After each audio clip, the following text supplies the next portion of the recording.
Hello everyone, welcome to your own educational platform Dream Classes. I am your English teacher Pooja Garg and today we will discuss some important guest questions of English language. English के और 100 marks के लिए already हम लोग इसके 3 parts तक discuss कर चुके हैं एंड इसके अलावा 50 मार्क्स के लिए भी हम लोग कुछ इंपॉर्टेंट गेस्ट क्वेश्चंस को डिस्कस कर चुके हैं. तो जिन स्टूडेंट्स ने अब तक वो वीडियोज़ नहीं देखी हैं उनको जाके ज़रूर देखें सो डैट कि एग्ज़ाम में उन्हें बेनिफिट होगा. जो भी स्टूडेंट्स ड्रीम क्लासेस से जुड़े हुए हैं और इंग्लिश एग्ज़ाम की प्रिपरेशन कर रहे हैं, इंग्लिश में अच्छे मार्क्स स्कोर करना चाहते हैं, वो इन वीडियोस को स्टार्टिंग से एंड तक ज़रूर देखें. काफ़ी अच्छे तरीके से इलेबरेट करके आपको एक एक चीज़ को समझाया गया है. सो मेक श्योर कि उन वीडियोस को भी ज़रूर देख लें इसका आगे के पार्ट्स देखने से पहले. चलिए स्टार्ट करते हैं. आज हमारा इसका ये 4th पार्ट होगा.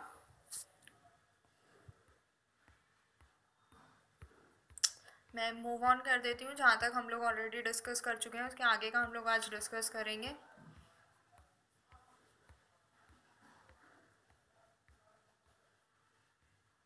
Wait for a second.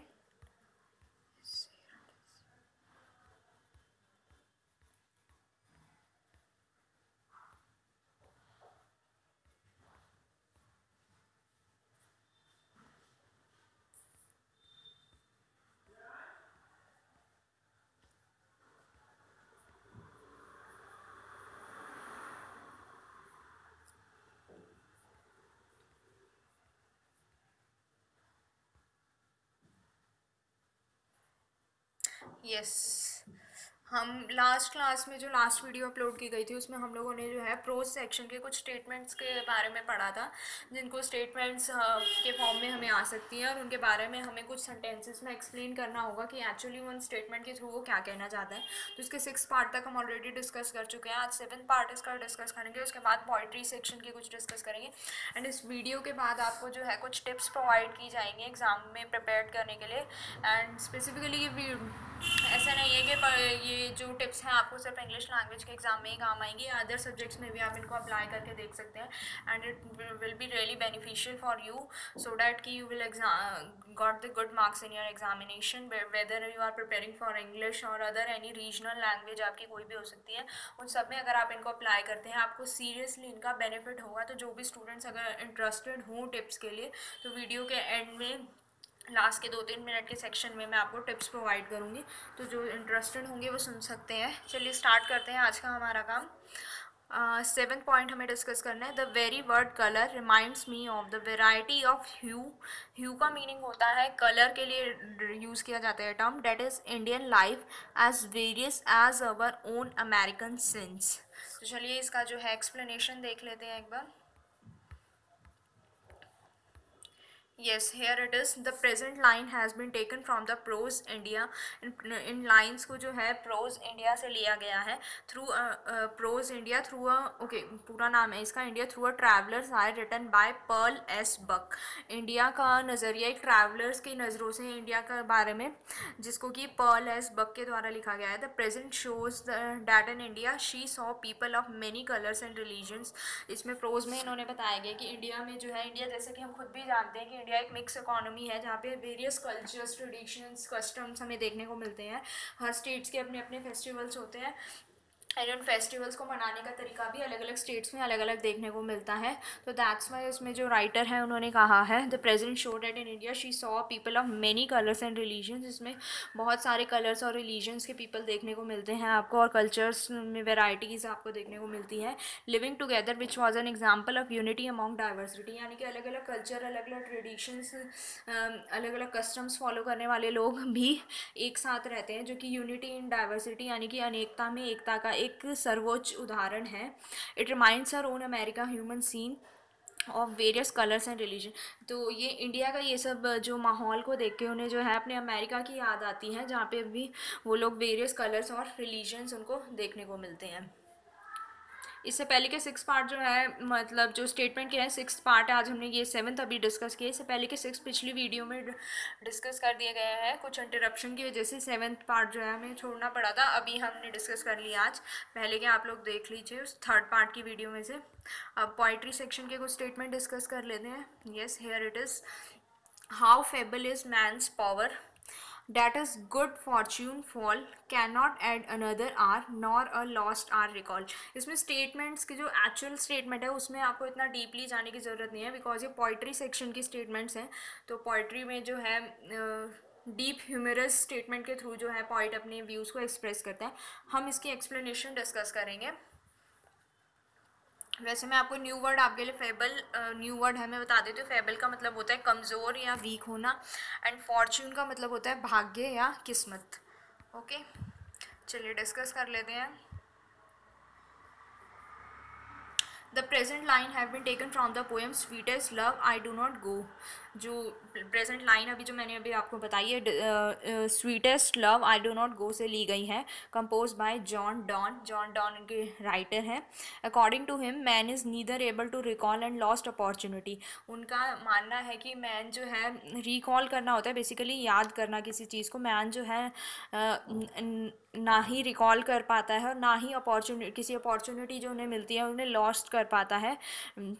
Nor is able to add a single moment in life. और ना ही अपनी लाइफ में कोई भी सिंगल मोमेंट को ऐड कर पाता है. So utilisation of each and every moment of life should be the prime goal of life.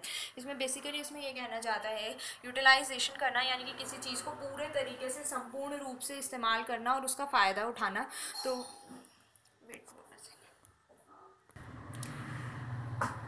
Yes, sorry for the disturbance guys. Continue करते हैं. हम बात कर रहे थे कि हमें जो है अपनी लाइफ का, अपनी ज़िंदगी का हर एक पल को पूर्ण रूप से जीना चाहिए, पूरी तरीके से यूटिलाइज़ करना चाहिए.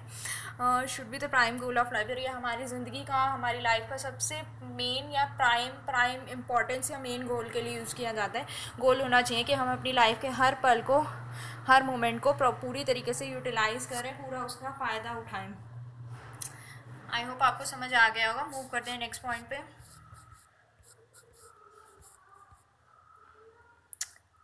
Yes, celebrate myself and sing myself and what I assume you shall assume.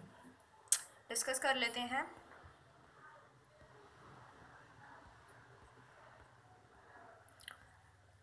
Yes, here it is. The present line has been taken from the poem of myself. ये प्रेजेंट लाइन जो है poem of myself compose by Walt Whitman. Myself poem Walt Whitman के द्वारा लिखी गई है, उससे ली गई है. The poet himself is very pleased and assumes that every human being has been created equal on the basis of parts of body.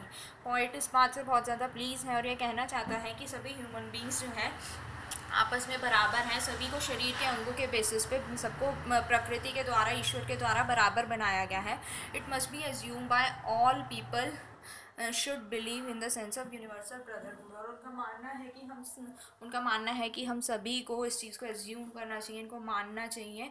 Universal brotherhood यानी कि सार्वभौमिक भाईचारा, यानी कि सभी लोगों को मिलजुल के आपस में रहना चाहिए और एक दूसरे के साथ जो है एकता बनाए रखनी चाहिए, एक दूसरे का साथ देना चाहिए और किसी के साथ भी किसी भी प्रकार का कोई भेदभाव या डिस्क्रिमिनेशन नहीं होना चाहिए. आई होप समझ आ गया आपको. मूव करते हैं नेक्स्ट पॉइंट पे. Yes, here it is. Nurses to the graves are gone and the prams go rolling on. यहाँ पे graves आपके लिए नया वर्ड होगा, तो graves का मीनिंग मैं बता देती हूँ. graves का मतलब होता है कब्र, यहाँ जहाँ पे किसी मृत शरीर को दफनाया जाता है. Yes, here it is. इसका आंसर है the present line have been taken from the poem Now the leaves are falling fast composed by W.H. Auden. इस पोएम की जो लाइंस हैं ये Now the leaves are falling fast से ली गई है, जिसे W.H. Auden के द्वारा लिखा गया है. Newborn started life while its nurses go to the graves. यानी कि एक जो बच्चे का जन्म जो है उसकी शुरुआत होती है, उसका जो पिछले जन्म की जो आत्मा है, वो पिछले जन्म का शरीर जो है वो जब शरीर जो है आत्मा त्याग चुका होता है तो नई जीवन की शुरुआत होती है. The present line show the life cycle of living being. In lines के थ्रू वो जो है हमारी ज़िंदगी का जो जीवन चक्र है उसको दिखाना चाहते हैं. According to him continuity and mortality are the two wheels on which the vehicle of living beings run. यानी कि उनका मानना है कि इसके द्वारा जन्म और मृत्यु, कॉन्टिन्यूटी यानी कि हमारा जो जीवन की शुरुआत होती है उसका बढ़ते रहना, चलते रहना, और मॉर्टैलिटी यानी कि मृत्यु, ये दो किसी पहिए के ऐसे सिरे हैं जो कि चलते रहते हैं. मृत्यु होती है तो नए जीवन की शुरुआत होती है. That's what I want to say. I hope समझ आ गया होगा. मूव करते हैं नेक्स्ट पे. Yes, here it is. The next statement is, and the nightingale is dumb and the angle will not come. Nightingale जो वर्ड है ये बुलबुल नाम के पक्षी के लिए इस्तेमाल किया जाता है.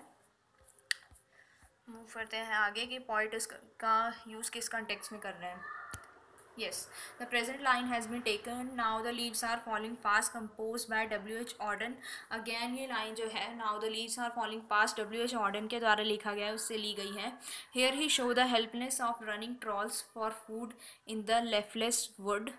On seeing it, the nightingale file with pity. Fly होना चाहिए, आई थिंक यहाँ पे मिसप्रिंट हो गया. फाइल की जगह पे FLY फ्लाई होगा. Fly with pity stop singing and trying to help them. Likewise virtuous people feel with pity to see the helplessness of the old and try to make their lives easy and pleasant. आप लोगों को note down करना है तो note down कर दीजिए. मैं एक सेकंड के लिए पॉज कर देती हूँ.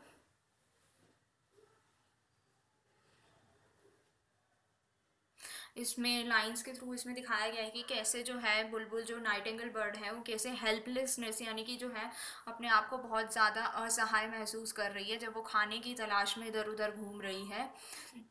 और वो पिटी के साथ जो है, पिटी यानी कि कह सकते हैं कि निराश हो जाना, निराशवादता के साथ वो उड़ रही है. Stop singing and try to help them. और उसने अब जो है गाना गाना बंद कर दिया है क्योंकि वो निराश हो चुकी है खाने की तलाश में. Likewise virtuous people feel with pity to see the helplessness of old and try to make their life easy and pleasant.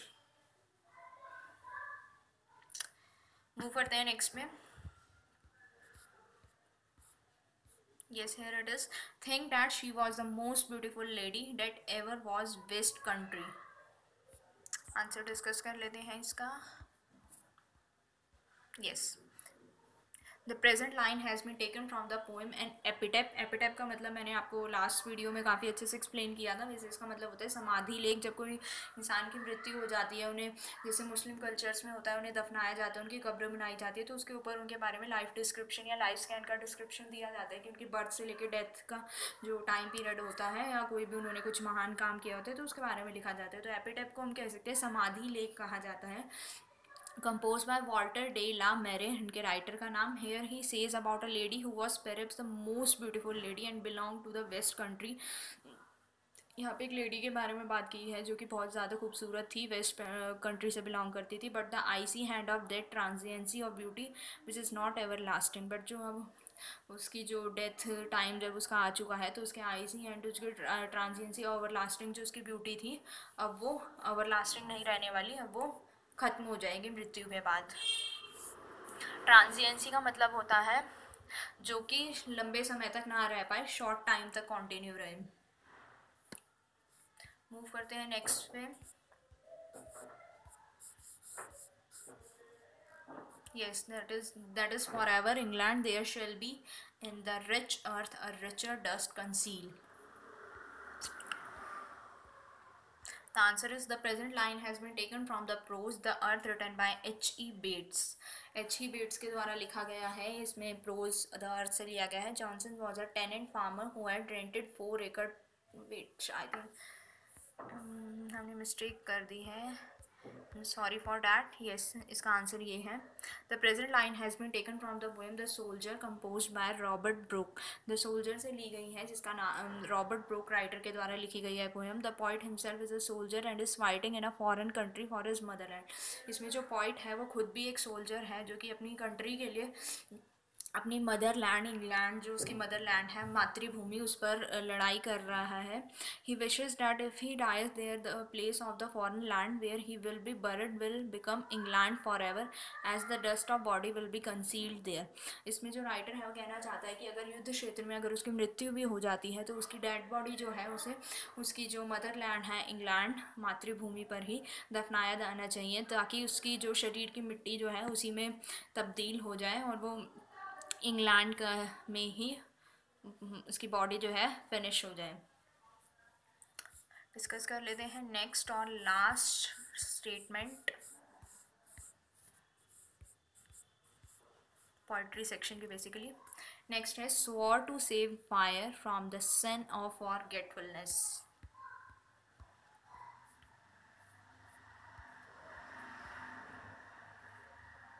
Yes, here it is. The present line has been taken from the poem Fireheim.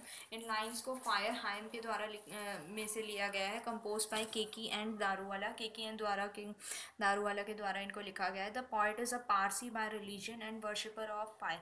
Poet जो है religion के basis पे, religion के उस पर पारसी है, और जो है वर्शिपर ऑफ फायर, वर्शिप होता है किसी चीज़ की पूजा करना, तो वो फायर की पूजा करता है.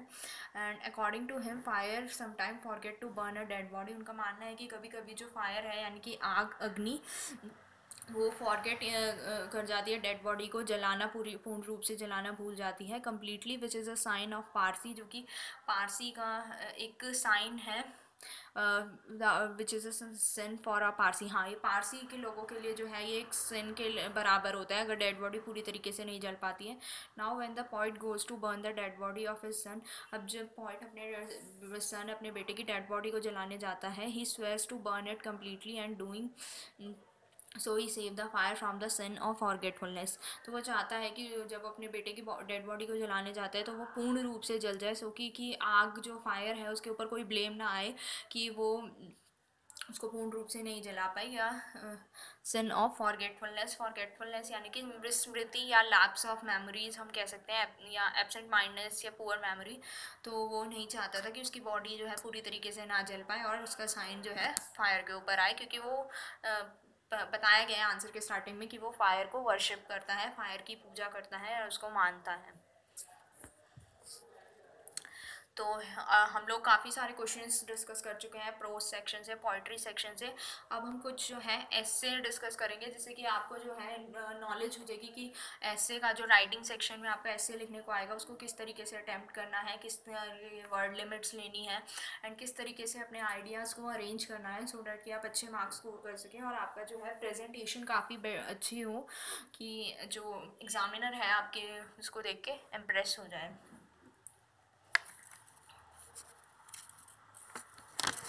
बाकी ऐसे में ऐसे कोई श्योरिटी नहीं है कि गेस किया हुआ ही आए. ऐसे में तो there are an number of topics, तो कोई भी टॉपिक आ सकता है. ऐसे कोई स्पेसिफाइड नहीं है कि 2-4 टॉपिक्स जो आपको दिखाए गए आपको सिर्फ वही प्रिपेयर करने हैं. ऐसे के लिए कोई भी करंट टॉपिक आ सकता है, तो you must be ready for that कि आप अपने आइडियाज़ को एक्सप्लेन कर अच्छे से कर सकें. ये सिर्फ आपको जो है कंटेंट प्रेजेंटेशन के लिए आपको दिखाया जा रहा है बेसिकली, और मैं वर्ड टू वर्ड आपको समझाती हुई भी चलूँगी, सो डैट कि अगर बाई चांस अगर टॉपिक आ जाता है तो आपको काफ़ी बेनिफिट हो. एंड ऑब्वियसली इन क्वेश्चंस को काफ़ी अच्छे प्रोफेशनल टीचर्स के द्वारा गेस किया गया है, तो मे बी आने के चांसेस हैं काफ़ी ज़्यादा, तो इनको तो अच्छे से प्रिपेयर करके ही जाएं आप लोग. चलिए स्टार्ट करते हैं. एससी सेक्शन में हमारा पहला टॉपिक है करप्शन. करप्शन के बारे में आप सब लोग काफ़ी अच्छे से जानते भी होंगे. करप्शन का मतलब होता है भ्रष्टाचार. Every type of corruption action is called corruption, corrupt action is called corruption. यानी कि कोई भी भ्रष्ट तरीके का काम किया जाए वो करप्शन की कैटेगरी में आता है, उसे भ्रष्टाचार कहा जाता है. It is done for the purpose of earning much more money following some unfair means. इसका जो उद्देश्य होता है वो होता है कि ज़्यादा पैसों को अर्न करना किसी अनफेयर मीन्स, यानी कि गलत तरीके से, ज़्यादा पैसों को अनुचित तरीके से ज़्यादा पैसे कमाने की इच्छा से जो भी एक्टिविटीज़ की जाती है उन्हें करप्शन कहा जाता है. Now a days our country has become one of the most corrupt countries of the world. और आज के समय पर देखा जाए तो हमारा देश जो भारत है वो one of the most corrupt countries की लिस्ट में, यानी कि भ्रष्टाचार वाली देशों में आने लगा है पूरे विश्व में. Various types of scams are being done by our leaders. बहुत सारे स्कैम्स यानी कि घोटाले हमारे लीडर्स के द्वारा किए जा रहे हैं. Bribes are being taken by corrupt officer for every type of work in every sector. Bribes होता है यानी कि रिश्वत लेना, तो हर फील्ड में देखें तो ऑफिसर्स के द्वारा अब जो है ब्राइब्स ली जाने लगी है, रिश्वत लेने जाने लगी है, छोटे से छोटे काम के लिए भी. Helpless people are being oppressed and cheated everywhere. Helpless यानी कि जो असहाय लोग होते हैं उनके साथ चीटिंग की जाती है और उन्हें दबाया जाता है, उन पर जुल्म ढाए जाते हैं हर जगह पर, हर फील्ड में. Corruption has paralyse the law and order of the country. और करप्शन जो है हमारी लॉ और ऑर्डर को पैरालाइज कर देता है, जिसमें क्या है वो मूव नहीं कर पाते और बेसिकली जो है स्तंभित होकर रह जाते हैं. To root out the root of corruption people should be much more conscious toward it. अगर हमें जड़ से बाहर निकालना है इसको तो हमें काफ़ी इसके बारे में कॉन्शियस और सचेत होना ज़रूरी है।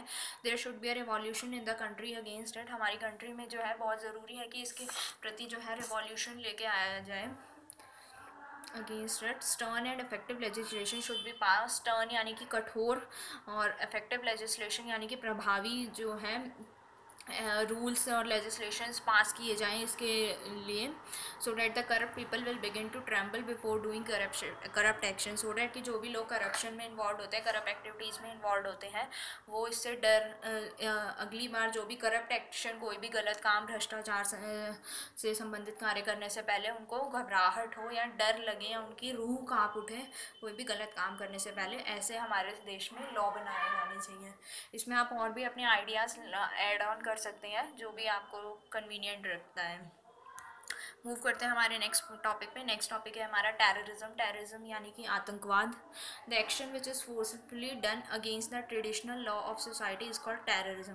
टेररिज्म जो है कुछ ऐसे एक्शन है जो कि फोर्सफुली करे जाते हैं हमारे ट्रेडिशनल लॉ के, सोसाइटी के ट्रेडिशनल लॉ के खिलाफ जाके, उन्हें हम टेररिज्म कहते हैं।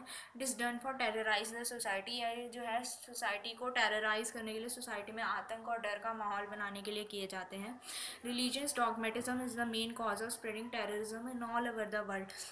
जो रिलीजन डॉगमेटिज्म है यानी कि स्व मताभिमान वाले लोग जो हैं वो एक इम्पॉर्टेंट रोल प्ले करते हैं टेररिज्म को पूरे संसार में फैलाने में। Communal forces are supporting it giving money and recent weapon. जो हमारी कम्युनल फोर्सेस हैं वो भी इसको जो है बढ़ावा देती हैं। कई बार क्या होता है हमारी कम्युनल फोर्सेस जो है खुद इस चीज़ को सपोर्ट करती है, अपने खुद के पैसा और रिसेंट वेपन्स प्रोवाइड करके खुद टेररिज्म को बढ़ावा देती है। कुछ कंट्रीज़ हमारे वर्ल्ड की ऐसी है जो विलिंगली पेट्रियाटिज्म करती है, टेररिज्म यानी कि अपनी इच्छा से टेररिज्म को बढ़ावा देती हैं।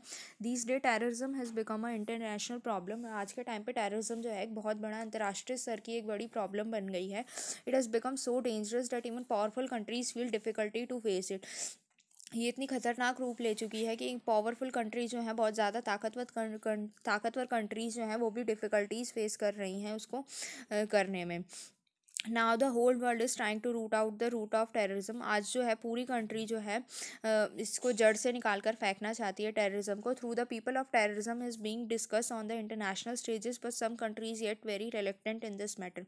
जो टेररिज्म का मैटर है ये इंटरनेशनल स्टेजेस पे आजकल डिस्कस किया जाने लगा है, पर कुछ कंट्री जो है बहुत ज़्यादा इसी भी चीज़ को अभी भी इच्छुक हैं टेररिज्म को ख़त्म करने के लिए।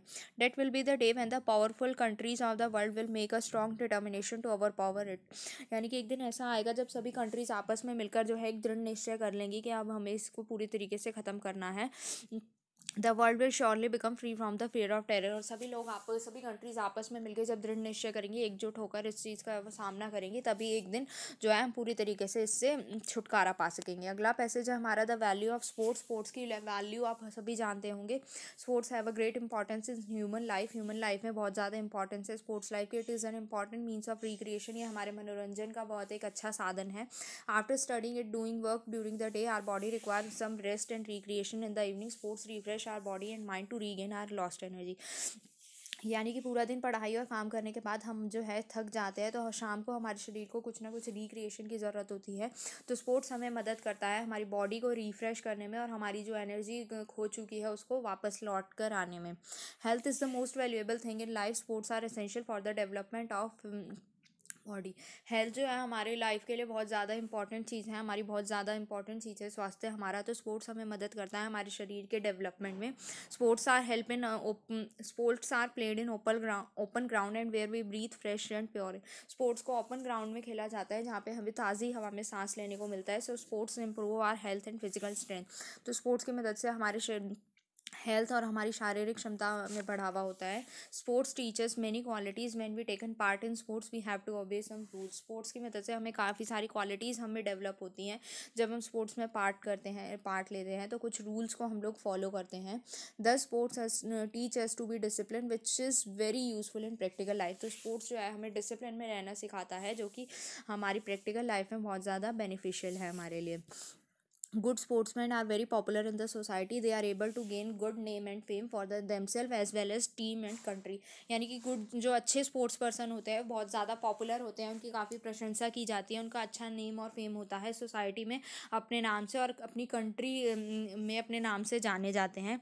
तो कि but excess of anything is bad and become a curse, यानी कि किसी भी चीज़ का बहुत ज़्यादा इस्तेमाल करना जो है बैड होता है हमारे लिए। तो ऐसा नहीं कि हम पूरा दिन अगर स्पोर्ट्स में लगे हुए तो स्पोर्ट्स में ही लगे रहे, काम कर रहे हैं पढ़ रहे हैं तो उसी में लगा रहे।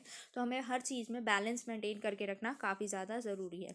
नेक्स्ट टॉपिक है हमारा माय हॉबी। पैराग्राफ में बेसिकली हमारा लास्ट टॉपिक है और काफ़ी नोन टॉपिक है। आप सभी की अपनी कोई ना कोई हॉबीज़ होंगी और जो आप अपने खाली समय में करते होंगे। What we do in our leisure or for the purpose of entertainment is called a hobby, यानी कि जो भी एक्टिविटी हम खाली समय में करते हैं अपने एंटरटेनमेंट के लिए वो हमारी हॉबी होती है। It saves us from the dullness of life, यानी कि हमारी लाइफ में जो मंदता लेके आती है, जो भी हम थक हार जाते हैं उसे हमें बचा के रखती है। It give us mental satisfaction and increases our efficiency, ये हमारे को मानसिक सेटिस्फैक्शन तो देती ही देती है, साथ में हमारी एफिशिएंसी यानी कि काम करने की क्षमता को भी बढ़ाती है। There are various types of hobbies such as playing games, हमारी काफ़ी सारी हॉबीज़ हो सकती हैं जैसे कि गेम खेलना, म्यूज़िक सुनना या कोटेशंस को कलेक्ट करना। जैसे माई hobbies collecting quotations of the great personalities of the world, मेरी हॉबी है ग्रेट पर्सनालिटीज़ की कोटेशंस, यानी कि उनके द्वारा जो बोली हुई बातें हैं उनकी कुछ अच्छी कोटेशंस हैं उनको कलेक्ट करना।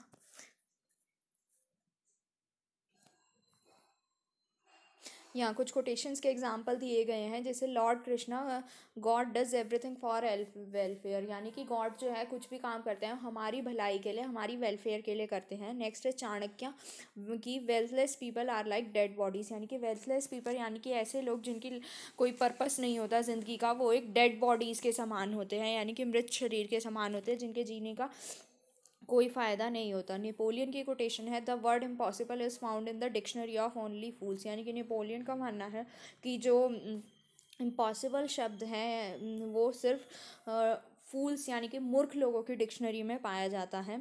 अब वेस्टर्न फिलोसोफर का मानना है plain life and high thinking, यानी कि सादा जीवन और उच्च विचार, हमारा जीवन में जितना सादा जीवन होगा उतनी ही थिंकिंग हमारी उच्च होगी। हिंदुस्तान सर का मानना है beautiful picture are develop for from negative in dark room, यानी कि जो हमारी कोई भी ब्यूटीफुल पिक्चर है वो हमारी नेगेटिव से डेवलप होती है डार्क रूम्स में, यानी कि लाइफ में हम जितनी ज़्यादा प्रॉब्लम्स फेस करते हैं उतना चरित्र हमारा नहीं करता है, उतना हमें प्रॉब्लम्स को फेस करने की क्षमता हमारे अंदर डेवलप होती है। So if you see darkness in life be assured that God is making a beautiful picture for you, यानी कि जब भी आप अपनी लाइफ में डार्कनेस या कोई प्रॉब्लम फेस कर रहे हो तो इस बात के लिए एश्योर रहो कि भगवान आपके लिए कुछ अच्छा प्लान कर रहे हैं। I feel much relief after reading these quotation, in quotations को पढ़ने के बाद मुझे काफ़ी अच्छा रिलीफ होता है। It gives a disappointed person a lot of inspiration and courage, ये एक डिसअपॉइंटेड इंसान को बहुत ज़्यादा करेज और इंस्पिरेशन देता है, मोटिवेशन देता है और इंसान को प्रिपेयर करता है कुछ नया करने के लिए। तो इन कोटेशंस के इंसान से इंसान जो है सक्सेसफुल हो सकता है अपनी लाइफ में कुछ अच्छा कुछ नया अचीव करने के लिए, अपनी ज़िंदगी के जो भी गोल्स हैं उनको अचीव करने के लिए। तो इसी के साथ हमारे क्वेश्चन आंसर्स खत्म हुए 100 मार्क्स के लिए। आज ये 4th पार्ट था, इसके ऑलरेडी हम लोग 3 पार्ट डिस्कस कर चुके हैं। तो जिन स्टूडेंट्स ने अभी तक वो वीडियोज़ नहीं देखी हैं वो उनको जाके देख लें, इनका लिंक आपको डिस्क्रिप्शन में प्रोवाइड कर दिया जाएगा। इसके अलावा 50 मार्क्स के लिए भी एक वीडियो बनाई गई है, वो भी वीडियो ज़रूर देख लें, उसका भी लिंक डिस्क्रिप्शन में प्रोवाइड कर दिया जाएगा। एंड इसके अलावा अनसीन पैसेज के लिए एक वीडियो प्रोवाइड की गई है कि कैसे अनसीन पैसेज को टैकल करना है, तो वो भी वीडियो ज़रूर देखें, वो भी काफ़ी बेनिफिशियल होगी। इसके अलावा हमारे चैनल की प्लेलिस्ट में कुछ और भी इंग्लिश की वीडियोस प्रोवाइड की गई हैं, तो उन्हें भी आप देख सकते हैं जो कि आपके लिए बेनिफिशियल होगी। अब टाइम है कुछ टिप्स डिस्कस कर लेते हैं आपको जो एग्ज़ाम में बेनिफिशियल होगी।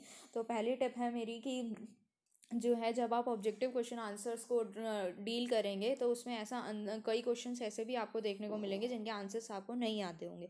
तो उस केस में क्या करना है, आपको अंधाधुंध ABCD मार्क नहीं करना है, इसमें एलिमिनेशन प्रोसेस का यूज़ करेंगे जो कि काफ़ी बेनिफिशियल होता है। मैंने खुद भी अपनी लाइफ में यूज़ किया है इस प्रोसेस को। इसमें क्या होता है, फॉर एग्जाम्पल लेट से आपके पास क्वेश्चन आया कि इस चैप्टर के राइटर का नाम बताइए, तो आपको 4 ऑप्शन दिखाई दे रहे हैं, उसमें 2 राइटर के नाम से आपको पता चल रहा है कि हाँ ये इस चैप्टर के राइटर तो नहीं है, तो उन क्वेश्चन को आप एलिमिनेट कर दे सकते हैं, उन ऑप्शंस को। बचे आपके पास 2 ऑप्शन, तो उन 2 ऑप्शन में से अपना आंसर डिसाइड करें, तो इसमें आपका आंसर ठीक होने की प्रोबेबिलिटी जो है ज़्यादा होगी एज़ कम्पेयर टू आप 4 में से ABCD करके जो करना चाहें तो उससे प्रोबेबिलिटी कम होगी।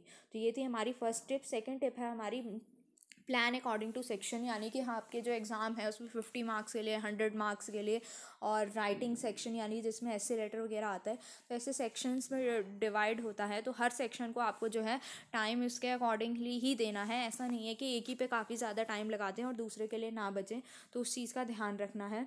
नेक्स्ट है नो एक्स्ट्रा वर्डिंग्स, यानी कि क्या है, क्वेश्चन में आपको मेंशन होता है कि क्या वर्ड लिमिट्स है और कितने मार्क्स का क्वेश्चन है। ऐसा नहीं है कि 2 नंबर के क्वेश्चन के बारे में आपको नॉलेज ज़्यादा है तो उसी के बारे में आप सोच रहे हैं कि मैं सारी नॉलेज दे के आऊँगा तो सब कुछ, या दे के आऊँगी तो सब कुछ लिखते रहें, ऐसा नहीं करना है। वर्ड लिमिट जो प्रेस्क्राइब है उतने में ही लिखना है। ज़्यादा वर्ड्स लिखने से या ज़्यादा बड़ा लिखने से क्वेश्चन आपको मार्क्स ज़्यादा नहीं मिलेंगे। नेक्स्ट है अंडरलाइन द वैल्यू पॉइंट्स, यानी कि जो भी वैल्यू पॉइंट्स हैं, इंपॉर्टेंट पॉइंट्स हैं, उनको मार्क करते हुए चले, या फिर उसके लिए आप ब्लैक पेन का यूज़ कर सकते हैं। इससे क्या होता है, एग्जामिनेशन पे जो एग्ज़ामिनर है आपका, उस पर एक अच्छा इंप्रेशन पड़ता है कि हाँ इस स्टूडेंट को काफ़ी ज़्यादा नॉलेज है, तो वो आपको मे बी कि हाँ श्योरिटी हो जाती है कि आपको अच्छे मार्क्स मिलेंगे उसमें, क्योंकि एग्ज़ामिनर पे एक अच्छा इंप्रेशन आपका ऑलरेडी पड़ चुका है। नेक्स्ट स्टेप मैं देना चाहूँगी कि कोशिश करें कि अपने एग्ज़ाम को 15 मिनट पहले ख़त्म करने की कोशिश करें, सो डैट एट लास्ट की आपके पास रिवीजन करने के लिए टाइम बचे। अनसीन पैसेज के लिए टिप्स हैं जो वही मैंने वीडियो प्रोवाइड की हैं, एक बार वो देख लें, तो उससे आपको अनसीन पैसेज में बहुत ज़्यादा हेल्प मिलेगी आपके करेक्ट आंसर को ढूंढने में, और वो भी कम समय में। और बस यही थे कुछ टिप्स। तो हाँ, एक टिप और मैं ऐड ऑन करना चाहूँगी। इसमें क्या है कि जो भी आपको जो क्वेश्चन आंसर्स में आपको ऑप्शंस दिए जाते हैं, जैसे 3 में से 2 अटैम्प्ट करने हैं, 5 में से 3 अटैम्प्ट करने हैं, तो कई बार ऐसा होता है कि आपको पाँचों आते हैं, बट आपको जो है चूज़ वो करना है जिसके बारे में आपको नॉलेज ज़्यादा अच्छी हो, जिसके बारे में वर्ड्स की जो है अच्छे से नॉलेज हो, क्योंकि ये इंग्लिश सब्जेक्ट है तो आपकी जो है इंग्लिश की लैंग्वेज फ्लुएंसी को और लैंग्वेज कॉम्पिटेंसी को मेजर किया जाता है टीचर के द्वारा। तो कोशिश करें कि जिसके बारे में आपके वर्ड्स की अच्छी नॉलेज हो उस क्वेश्चन को अटैम्प्ट करें, सो डैट कि मार्क्स जो भी आपको मिलने होंगे उसकी जो है प्रोबेबिलिटी होगी, या श्योरिटी कह सकते हैं कि श्योरिटी होगी कि अच्छे मार्क्स मिलेंगे। तो वीडियो पसंद आई हो तो लाइक शेयर और सब्सक्राइब करें, और हमारे चैनल ड्रीम क्लासेस पे जो है फरवरी के एंड में या फिर अभी जो आपका सेशन ख़त्म होगा उससे इंग्लिश के लिए भी न्यू वीडियोस प्रोवाइड की जाएंगी। नई तरीके से पूरे सिलेबस को, एक एक चैप्टर को बुक्स के थ्रू पढ़ाया जाएगा और उसके बेसिस पे क्वेश्चन डील किए जाएंगे। तो आपके जो भी जूनियर हैं, आपके फ्रेंड्स हैं, रिलेटिव्स हैं जो कि 12th स्टैंडर्ड के लिए तैयारी कर रहे हैं बिहार बोर्ड से, तो उन्हें आप रेकमेंड कर सकते हैं कि हमारे चैनल की वीडियोस देखें, जिससे इनको काफ़ी ज़्यादा बेनिफिट होगा। ओके देन, वीडियो पसंद आई है तो लाइक करें। Thank you and have a nice day.